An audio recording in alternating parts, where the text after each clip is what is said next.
Now suppression water system armed. T-minus 10, 9, 8, 7, 6, 5, 4, 3, 2, 1, and liftoff of Space Shuttle Atlantis, the final visit to enhance the vision of Hubble into the deepest grandeur of our universe.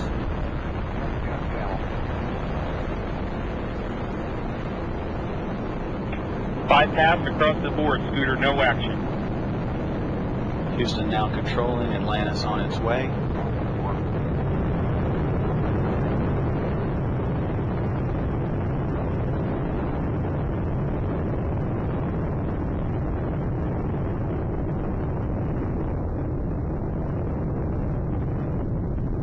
Atlantis on its way, all three engines now throttling down as the vehicle passes through the area of maximum dynamic pressure.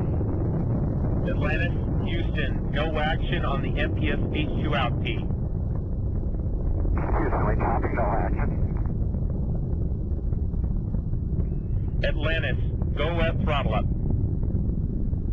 Houston, Atlantis copies, go at throttle up. 7 miles in altitude.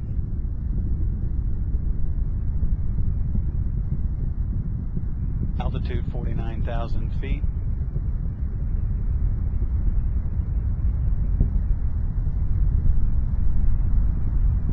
Flight control team discussing the minor transients that we're seeing at liftoff. All three engines are in good shape. The vehicle is headed downrange.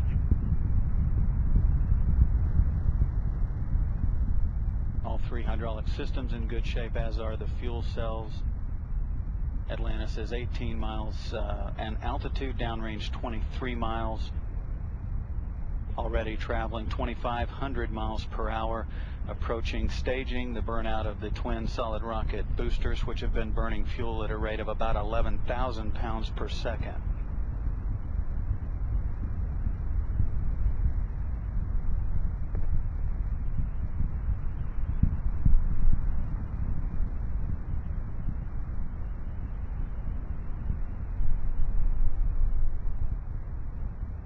Solid rocket boosters have done their job. Atlantis is continuing in its due easterly course to catch up with the Hubble Space Telescope one last time.